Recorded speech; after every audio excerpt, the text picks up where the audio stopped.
Hey guys, you're listening to episode 177 of the Finish Line podcast, where we discuss the intersection of faith, generosity, and personal finance. My name is Keelan, and I'm here with my co-host and brother Cody. What does sustainability really look like on the ground? Today, we're joined by Erin Moser, Chief Advancement Officer at Musana Community Development Organization.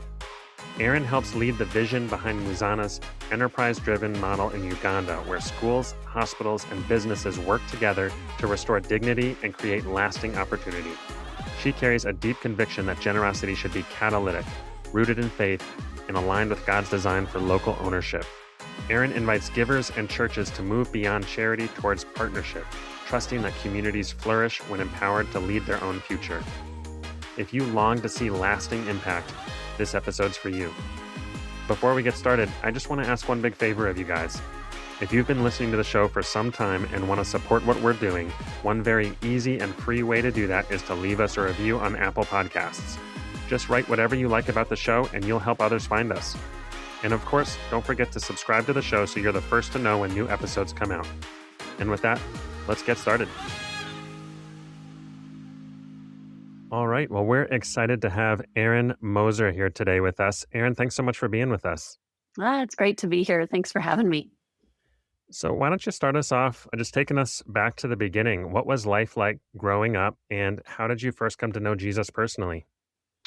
Yeah. So, life for me, I grew up in Denver, Colorado, and pretty much have lived here most of my entire life. A little stint in Arizona, but really was raised in a really solid home. I was super blessed to have parents that were married, stayed married. I was the youngest of three girls and really had just a great, generous father who really loved on my sisters and I really well. And my mom was able to stay home. My dad was a physician. And so my mom was able to stay home and raise us three girls. So really nothing earth shattering as an early childhood. I really had a safe, really loving environment growing up. And I will say, as far as my faith journey, I was raised as a what I call a C&E kid. So we would go to church on Christmas and Easter.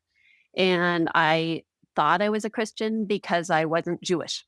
So I was like, well, there's two religions. There's Christianity and there's Judaism. And so I must be a Christian. And I was raised that way. We had a Christmas tree. We celebrated Christmas. And that's kind of what my family knew as far as Christianity. And so it wasn't really until my young adulthood, meeting my husband actually, when we were dating, that I really understood what a relationship with Jesus meant.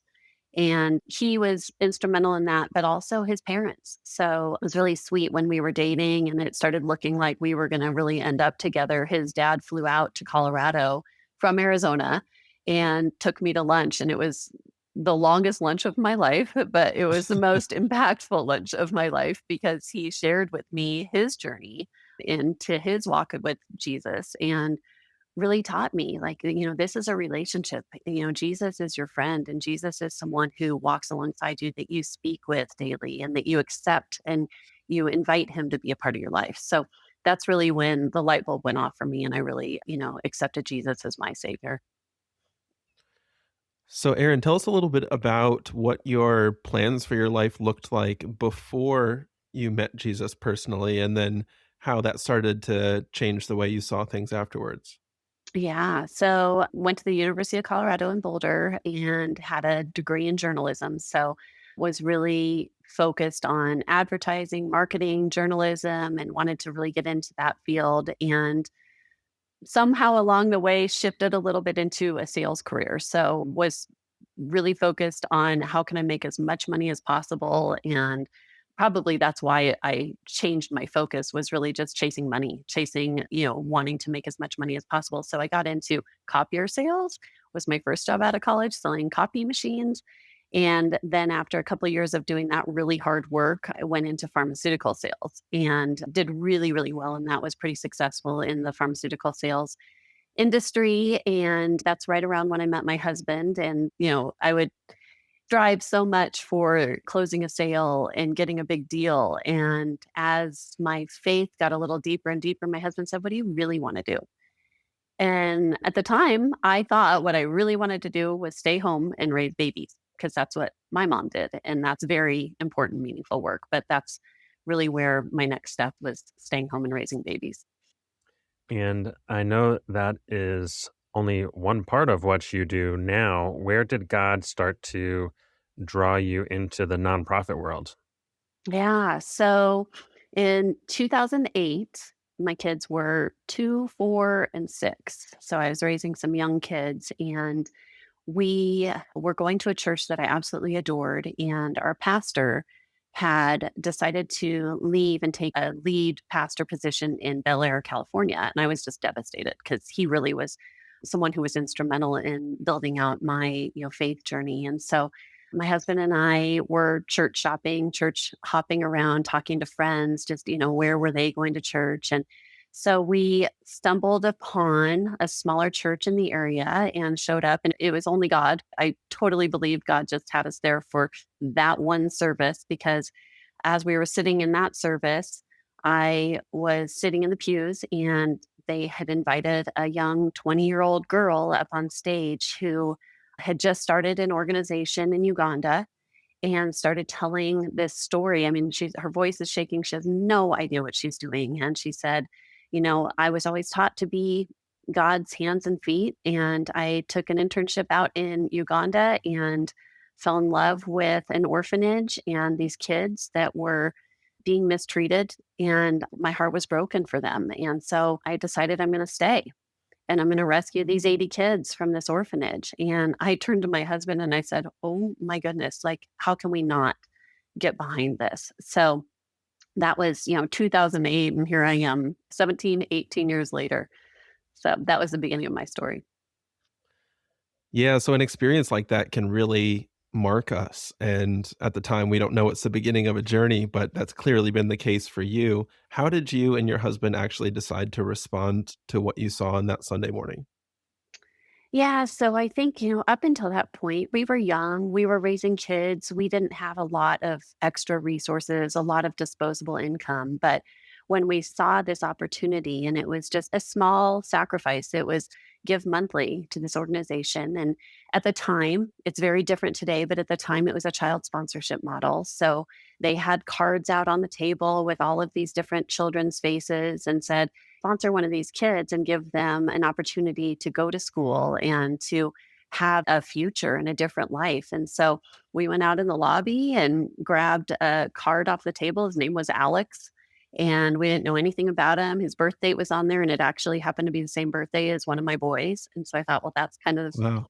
interesting and unique and sweet. And so we grabbed that and started making monthly donations. And to be honest with you, at the time, that felt like a really big leap of faith, but it was one of those, make your monthly donation, set it, put it on your credit card, and kind of forget about it. So that was really where we were for the first several years of Musana, is just supporting it silently from the background. Now, God works in all kinds of amazing ways, often that we don't even know the half of what he's doing under the surface. But I'm curious, as you think back in hindsight, what was it about that specific opportunity that really drew you guys in? Because we're constantly inundated with opportunities to support and give and be a part of, and God often draws us to specific partnerships at specific times. And, what do you think were the pieces that kind of wove together in that moment for you guys? Well, I think first it was my heart for children. So it was, I was a young mom myself, raising 3 young kids and going, oh my goodness, I can't imagine giving up my child to an orphanage because I can't provide for him or her. And so I think that was the emotional piece. And then the probably more of the cerebral, mindset piece was, this is grassroots. This is an organization that I'm seeing. I am talking to the founder. I'm seeing the founder on stage, literally pouring out her heart. And I thought, gosh, this is something we can get behind because we know exactly where our money's going. We can see exactly the tangible impact that it's going to have. That's interesting that you say that. And I want to just pause on there for 1 second. I think, if you talk to a bunch of different people, specifically what you're saying there at the end about being a small grassroots organization, being able to know the founder, for some people, that's an immediate draw. They're like, yes, I want to be like right on the inside, ground level, a part of how this organization is going to be formed and molded over time. And other people are looking for a much bigger, well established, long standing kind of organization. And I'm interested just for where you guys were at that time. What do you think drew you guys to that style of an organization when, compared to the bigger, kind of well established, long standing kind of organizations? Yeah, I think it was that we knew what an impact our money would make, that we weren't just a drop in the bucket. We weren't just this small, Mm, insignificant sum, that we really could make an entire impact on this very, very small grassroots organization. So it felt like we really had some ownership in it versus it just mhm. being, forgotten and just buried among the millions of other donations. Yeah, we see a theme, obviously, from scripture, but in so many stories where our financial giving tends to result in us investing more of ourselves Mm. wherever we are giving. And I know that's certainly the case for you. At what point did you realize that you were going to step in more fully into the work that Musana was doing? Yeah, so our family's big travelers. My husband, I should say, my husband has inspired our entire family to be big travelers. And so we've visited many, I mean, 25, 30 different countries. And, along the way, we had decided when the kids were old enough, which would mean when our baby was 9, so 9, 11, and 13, we were going to go out to Musana and see on the ground the work that they were doing. And oh my goodness, we begged and pleaded with, the founders of Musana saying, can we come visit? And they were like, we really don't have a program set up. We don't have a mission type of experience. So really, we can't invite you here, but we're persistent and we're the first family to ever visit Uganda to Musana and be on the ground and really witness what an impact they were making on the ground there. The light bulb went off for us. Yes, it was grassroots. And yes, we were part of something from the very beginning and able to sponsor a child and able to see this impact that we were making. But once we got on the ground, we realized how insignificant we were to the whole solution and how the locals there were owning things, operating things, running such an incredible organization that it was really a well-oiled business on the Ugandan side, and we were just this small little part that really they didn't need us as much as we needed them just in this journey. I want to dig a lot more into that and the model that has kind of evolved into. But before we get there, I want to just come back to the, deciding that we're going to bring the whole family on a trip. You said your youngest was 9 at that time. Is that right? Yes. Yeah. Yes. So it's interesting. In my own life, some of ours are a little younger than that, but our oldest two are about to be 10 and Yeah. 8. And we are about to take them on a similar kind of trip. But we're on the other side of it. We haven't actually gone there yet. But on the podcast, I've heard so many people bringing kids or their whole family on a trip and just how transformative that is on the whole trajectory of like the family mission and purpose. And I'd love to just hear a little bit more about some of the discussion in the background between you and your husband of, we want to bring our kids, and what was some of your thought process on the front end of that? And then how did you guys kind of process through that as a family afterwards? Yeah, I think again, just being so ingrained in worldwide travel, it wasn't as I talk to friends all the time, like, "Holy cow, I can't believe that, took your kids clear across," and it's not an easy trip to Uganda. It's a door to door. I say it's about 32 hours because when you start Wow. talking about the drive and everything that you have to do when you get on the ground in Uganda. And, it's no easy feat, but it's really just been such a part of our lives for so long that it just seemed like the natural next step. And I'll back up a bit.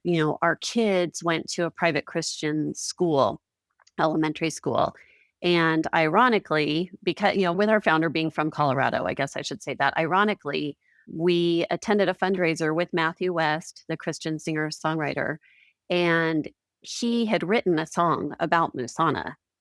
And so he was doing a concert at my kids' elementary school. And so when we were sitting in there, I'm like, wait a second, hold on. This is the same organization we've been supporting for the last 5 or so years. And so now all these dots were being connected, and God just kept putting one simple step in front of the other to where we realized like God's telling us something here. He's telling us we need to go and see what we're doing, on the ground, what we're supporting, and what is really what He's doing on the ground, I should say.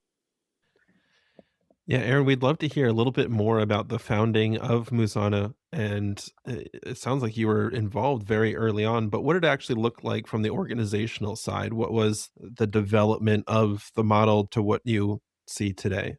Yeah. So Musana started in a very traditional sense. I would say traditional charity, traditional aid. I referenced earlier our founder from Colorado had gone over to Uganda. Her original intent was to go over. She had learned a lot about microfinance, which is like giving small loans to the poorest people of the world to lift them up out of poverty. And so that was really her intent. And when she got over there, she volunteered in this orphanage. And as I said, saw desperate need to rescue these kids from that orphanage. So her original intent was get these 80 kids out of the orphanage, develop a children's home, give them an education, give them food, clothing, all the basic necessities, and we'll be good. And that's kind of what she initially had done. So she partnered with some locals, and they did exactly as they intended and got these kids out of these horrible situations. And then it wasn't until after talking to some of the locals, her now husband for real, and she had said, I can't believe all these kids are now calling me mom. Like, basically, we've adopted these 80 kids. We're the guardians, we're the legal guardians of these kids. And he said, I just find it hard to believe. I find it hard to believe that all of these kids are orphans. And he said, let's dig a little deeper. Let's go into the village. Let's find out their stories. Let's figure out why these kids even ended up in the position that they did in the first place. Let's look at the root cause of this.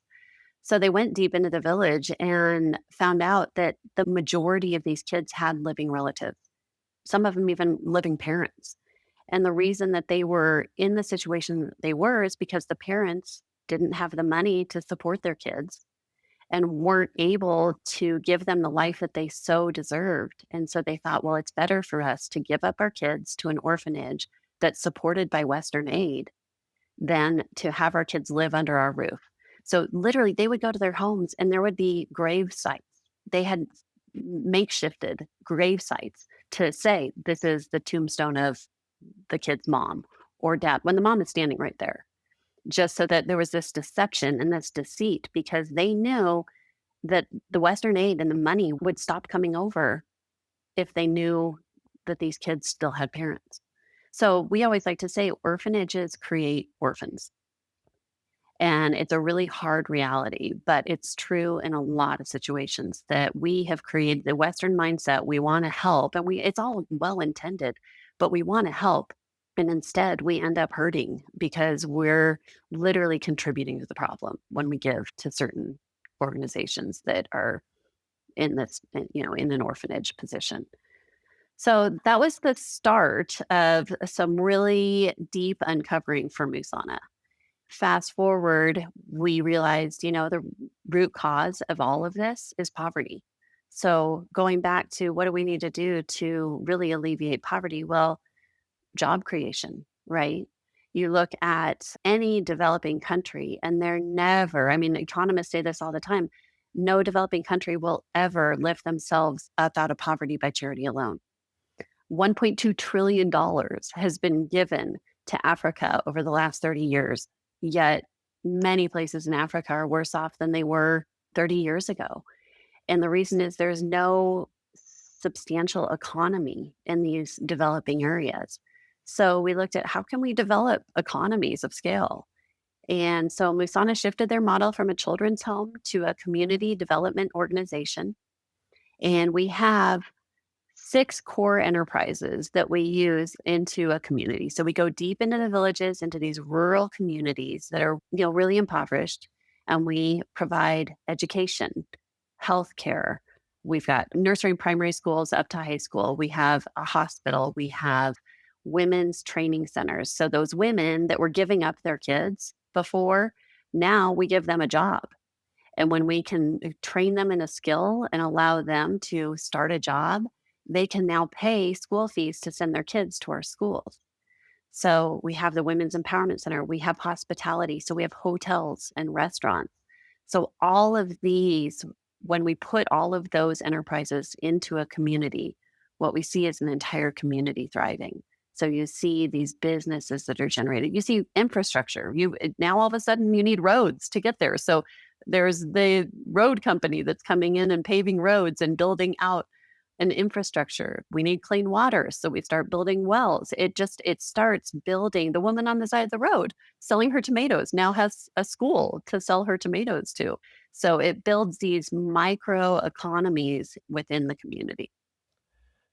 Erin, as you're describing the development of both your involvement in the work being done and also just the advancement of the model of Musana, I'm just reminded of Zechariah 4:10 that says, "Do not despise these small beginnings." Mhm. And I think when we hear that, we tend to think in an organizational context like impact and finances and people to come alongside and do the work, but it's also understanding.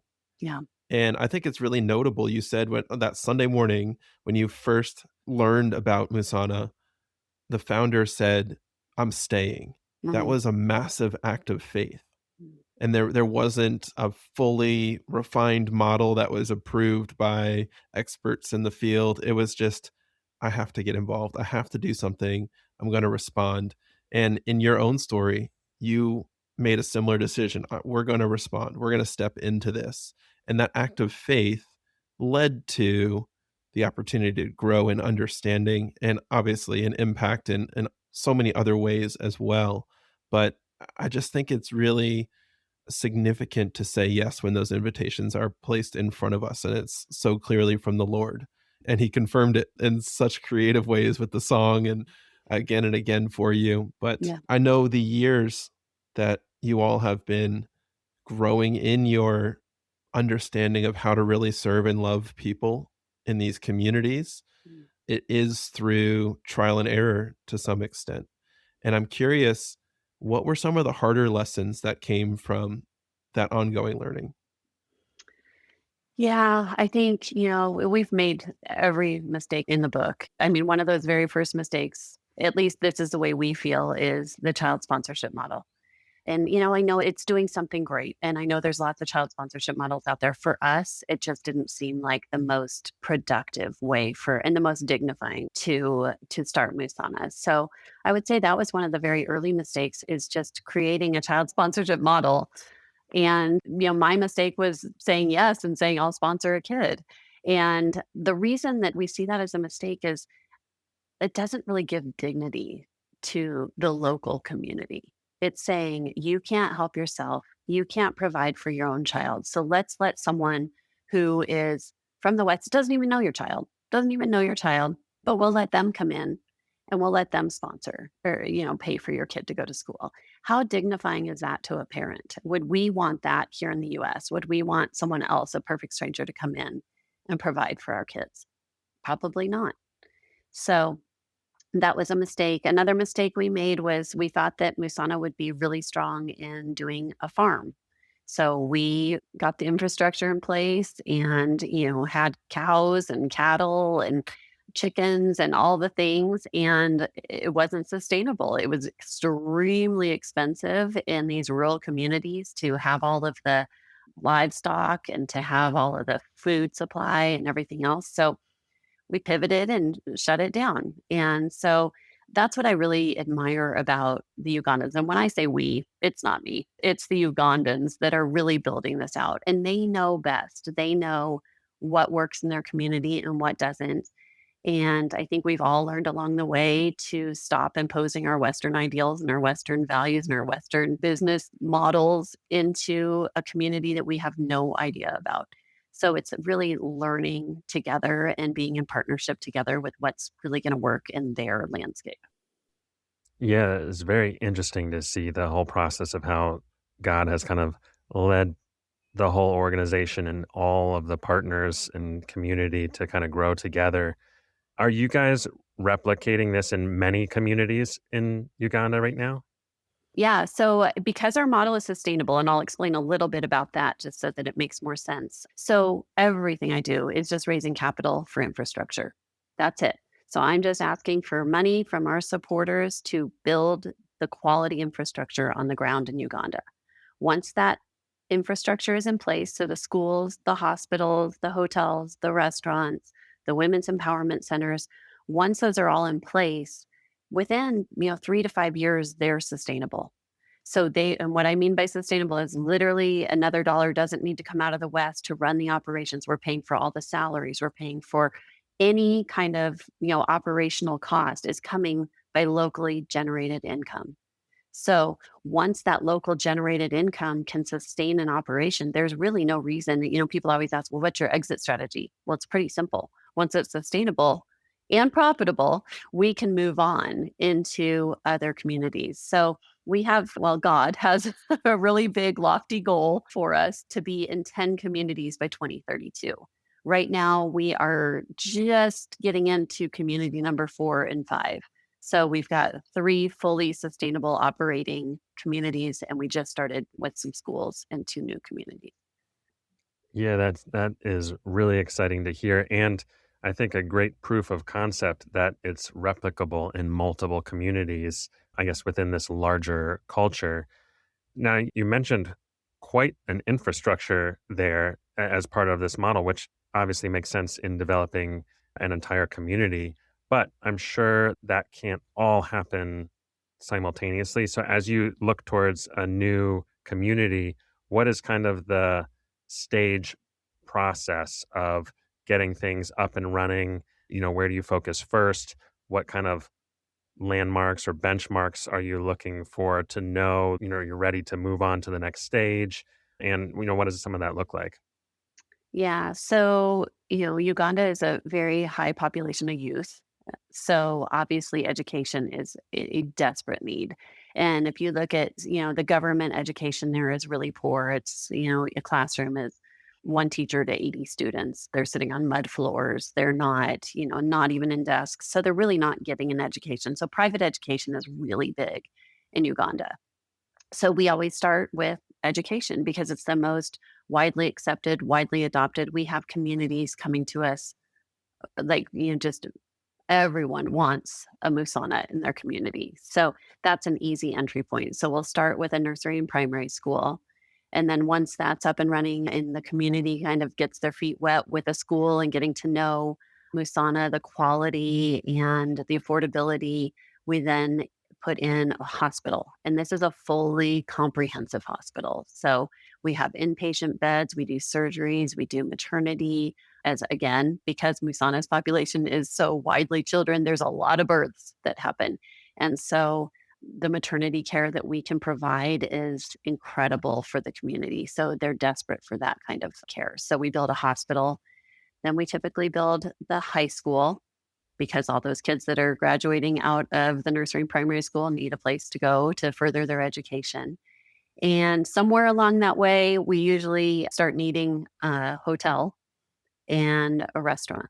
So that's kind of the full scope, about 4 years to get from start to finish with all of those enterprises built out in each community. That's usually the trajectory. Aaron, I'm curious about the restaurant because it usually wouldn't occur to me as like a key infrastructure piece. You did talk about farming a little bit, but tell us a little bit more about like food supply, the unique circumstances that would make a restaurant more than just entertainment for the community. Yeah, so you're right. I mean, food supply, Uganda has some of the most lush and fertile soil. So there's no shortage of food. Every road you drive down, I have always been fascinated with how are these people actually able to survive selling tomatoes right next to the next lady who's selling tomatoes. There's no shortage of food supply. And so we'll buy from those markets and from those people in the community. And because we are so well known and have such a strong name, most of the community, we're like a community hub. So our restaurant is called Soul View. And it's just known in the area to be one of the best places you can get a whole fish or a pizza or a soda. And one of the things I haven't mentioned yet is all of those profits from every single enterprise, but especially some of these, hospitality type of businesses. All of those profits are then plowed back into the community. So the profits, if you buy a soda at Soulview, you're actually helping pay the school fees for one of our kids who is on scholarship. So about a third of our kids are on scholarship that literally cannot afford to pay even an affordable school fee. So that's how the community helps its own people instead of this Western aid coming over and paying for a scholarship. So we do that with school scholarships, we do that with health outreaches, and we do that with people with disabilities. So we have a program for that as well. So, as a physician myself, I'm also curious about the hospital side. Where are most of the staff, especially some of the pretty technically trained staff, coming from? Are they already usually present in the community, or are they coming from other communities? And what does that process look like to get a full hospital sustainable in a community like this? Yeah. So, I mean, of course, like I said, that's not my job to go out and find doctors in Uganda because I would not be the best person to choose them. But we do have our very skilled, hospital administrators and things like that that go out and find the most qualified doctors in the area. And then outside of the area, so our city center is Kampala. And so we'll go into Kampala to find the most skilled doctors from there. Now, granted, we are in more of a rural setting. So getting some of those really qualified doctors to want to sacrifice their, city center for the rural setting might be kind of difficult. But because most people want to work for Musana, it really has a name for itself. We found that they will come and work at Musana. And then is the hospital also financially sustainable from the patients themselves, or is it from other kind of business ventures that are supporting it within the community, or how does the kind of support model for the hospital work? Kind of like you were saying at the school with some scholarship, but also sounds like mostly tuition based. Yeah, so it's very similar to the school model where you have the cash paying patients who do pay an affordable fee. And all of this, I think one of the questions had come up in an earlier conversation where you look at the comparison between a sustainable model in the US versus a sustainable model in somewhere like Uganda, volume is going to be really important. Margin is not going to be as easy. So you really have to look at numbers. And so we are the referring hospital that people will come to. I think last year we had over 100,000 patient visits. So it's a large number of people that go through there and that are paying for the services because they're the best services in the area. In addition to that, then we do use the profits to do either health outreaches and go out deep into the village to people that can't access our hospital or provide subsidized healthcare to people that come in that can't afford the full price.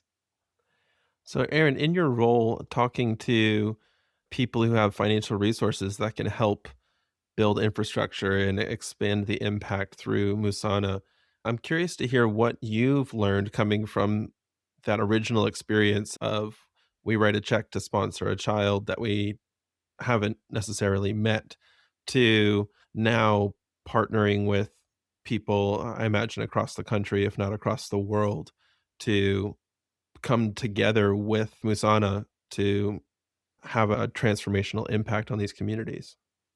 Yeah, for sure. And it's a mind shift, right? You have to really look at this. Our model is so innovative and so new that there's a lot of education that has to happen.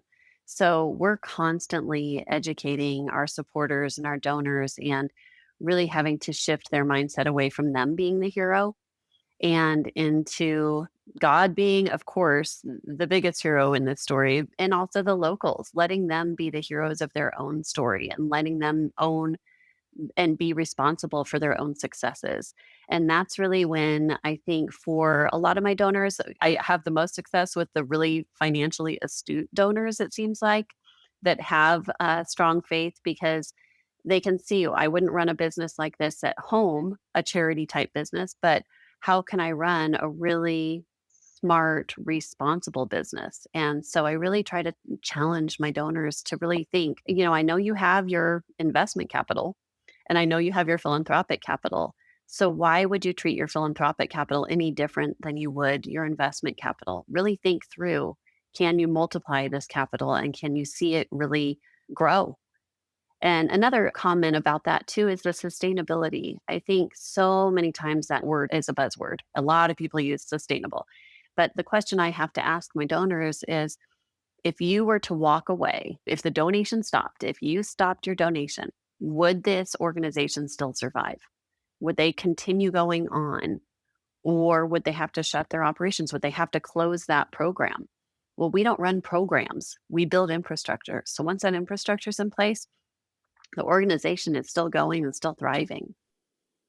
In engaging with potential givers or just anybody really in the US context, what are some of the most challenging kind of mental barriers to get over in reframing some of what you're describing in terms of dignifying, sustainable work?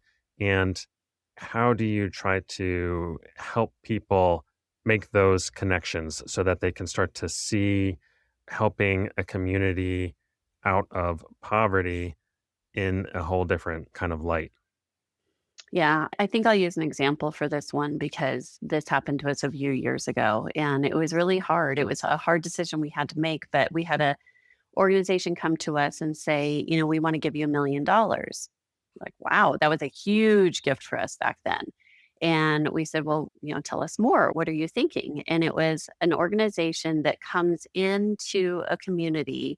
So, a Western organization that comes into a community and builds out these projects. So, it builds out the infrastructure for a top quality Western, school.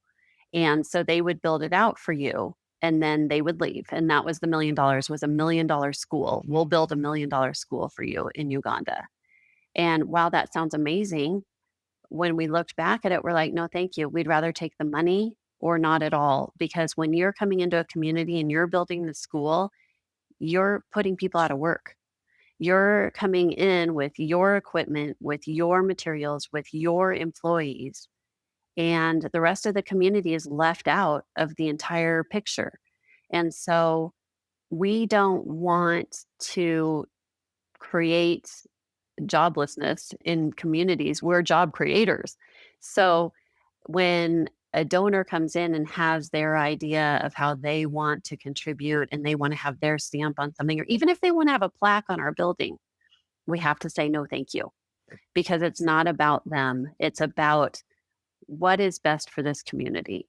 And it's to employ the locals, to give them jobs, to create dignity within their own communities, and not necessarily come in and just put a band aid on something. I love the way that you have developed a philosophy around that, and it's gotta be so hard to say no to an offer like that, but it's also an opportunity to challenge traditional thinking, and I think, giving it is simple and yet complex. There's some complex dynamics behind it, and I just think through, Jesus's words in the Sermon on the Mount when he criticizes the Pharisees for their heart posture as they give. Mm, So they were giving large sums of money, but they were doing it in a way where they were seeking recognition from the people around them. yeah.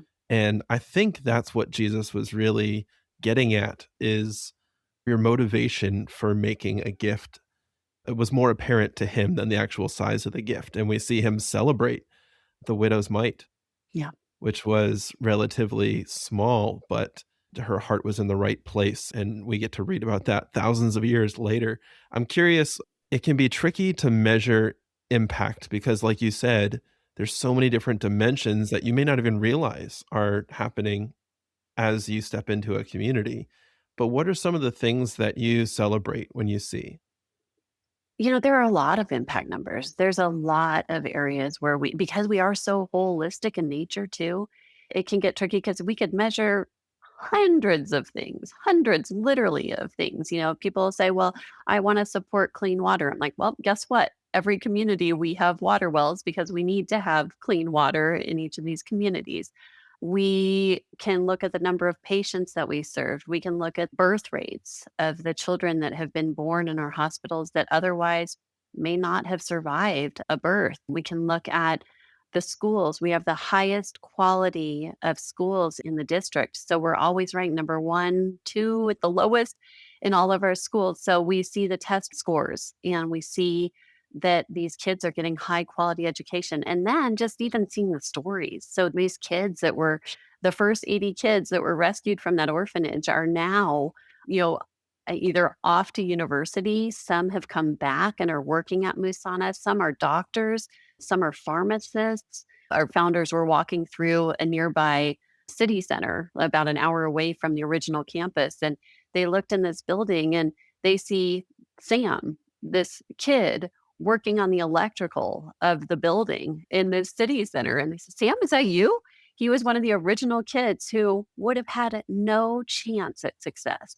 And here he is now building out the entire electrical system for a building at 20 some years of age. So those are the success stories and those are the impacts that we're making. And there are hundreds of thousands of people that are impacted by Masana's existence. I mean, we're educating, like when I talk about volume, we're educating over 6,000 kids a year in all of our schools. So these are big numbers. These are big impact numbers, and they're only going to grow as we go into more and more communities because each school that we build has a capacity for 1,000 to 1,200 kids. So there's a lot of opportunity for these kids. Now, you mentioned earlier about God getting the glory, and I think you were talking about in context of, us or Westerners or givers getting the glory. But I'm curious, how is faith integrated into some of the work that Musana does? And what kind of fruit have you seen from that over the years, knowing that a lot of that takes a lot of time to really have, Yeah. meaningful rootedness in a community? Yeah. So Musana is based on, it's a faith based organization. So we always say it's not our what, but it's our why.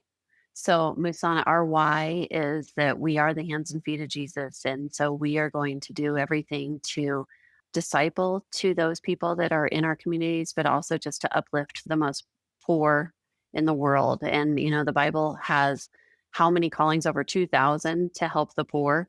So that's our why.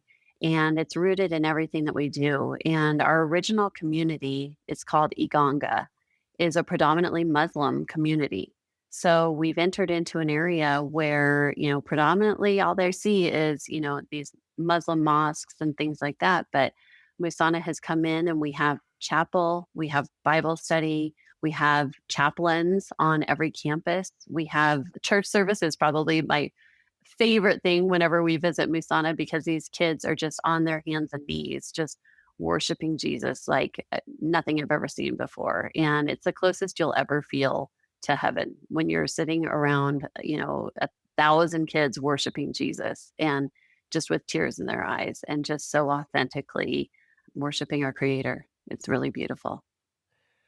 So, Aaron, in your own story, you began giving financially and then you were able to go coordinate a visit and take your family. And then you have been working with Musana. What are some opportunities that people listening have to engage with Musana on any level? Yeah. So, I mean, prayer, we wholeheartedly believe in praying for Musana, praying for our next community, praying for, God to provide and support Musana financially. Like I said, my whole job is to raise capital for infrastructure. So, if there's anyone listening that this really tugs at their heart and they want to make a spiritual and a financial impact, that is huge. Also, take a trip and come see Musana. We do have beautiful guest houses. We have a great restaurant, and we ask that you come with an open mind and an open heart. And it's not really a traditional mission trip. We call it a come and see trip because you're coming, you're seeing, you're learning, you're in an immersion trip, and you're really just building relationships with the local Ugandans. So that's another way to get involved. And attending our events, we have events in Colorado, we have an event in Dallas, a golf tournament in Dallas, and then we'll be doing another event in Lexington, Kentucky this year. So those are some other ways to get involved and hear more about our stories. Now, you guys have seen so much over the last number of years, and there's so much going on right now. What are you most excited to see over the next 5 or 10 years? Oh gosh, probably the replication. I mean, I'm really excited to see us move. We're talking about moving into other, not just Uganda, but moving into Kenya and Tanzania. I'm excited to see this model work in newer communities in different contexts and really, being a thought leader in this space. And, I think with USAID being so tragically pulled out of so many different charities, I think we have to take a hard look at how do we reframe and how do we look at doing philanthropy differently. And I'm really excited to see more and more people come on board and adopt a Musana model. Well, Erin, as we get to the end of our time together, we wanted to leave some space for our manager's minute, which is how we wrap up every episode. And this is just a practical suggestion for our listeners for how they can step into their role as stewards and manage God's wealth wisely. Erin, do you have a suggestion for our listeners today? Yeah, of course. If you want to learn more about Musana, you can visit our website, which is musana.org. Also, we do have a documentary. So if you are interested in seeing that, it's on Amazon Prime. It's called Finding Musana. So for a small fee, you can also watch that and hear more about our founders' origin story and where we are today. But I finally just wanted to finish with saying this. When I think about the parable of the talents, I don't hear a warning about generosity, but I hear a mandate for stewardship. And faithful stewardship isn't about how much we give, but it's how we intentionally deploy what God has entrusted in us. So I challenge our listeners to ask a better question when they give. Is this capital being deployed in a way that multiplies impact over time? Because God doesn't call us to preserve our resources, He calls us to put them to work. So that's how I arrive at the words that matter most. And I hope that all of us someday will be able to hear, well done, good and faithful servant. Yeah, I love that kind of tying everything that you've been talking about together. As I just kind of think about the whole trajectory of your story, the journey begins with saying yes. That was true when Musana was founded. That was true when your family got involved. And that is the invitation that all of us have, probably far more than we realize it, is the invitation to say yes and get started. But that's just the beginning of the journey. And I think most of the time that we've spent here talking is about having the humility to grow in how we actually steward. And, the first step is getting into the game, but all the rest is just like Musana has, through trial and error, learned many lessons and now developed a really beautiful model for community development. That is true for us as givers too. We are constantly learning and growing, and we can't just stay, still in one place. We have to constantly be learning in humility. And everything about your whole story has perfectly demonstrated that. So thank you so much for taking the time to share all about Musana and your journey alongside. Well, thanks for having me. It's been a joy to chat with you guys. So thanks so much. Hey, thanks so much for listening to the show, guys. If you want to find any references or links from today's show, you can always find them in our show notes at finishlinepledge.com/episode 177. And if you'd like to get in touch, we would love to hear from you. Just send us an email at hello@finishlinepledge.com. Now, as most of you know, on the Finish Line podcast, we are all about stories, seeing how God draws us into generosity over a lifetime. But sometimes these stories can leave us thinking, what's the next step look like for me? That's exactly why we've launched a whole new podcast called Applied Generosity, which explores the full landscape of the generous life across 7 different dimensions of generosity. Applied Generosity helps make sense of the hundreds of stories we've shared on the Finish Line podcast to help you take that best next step.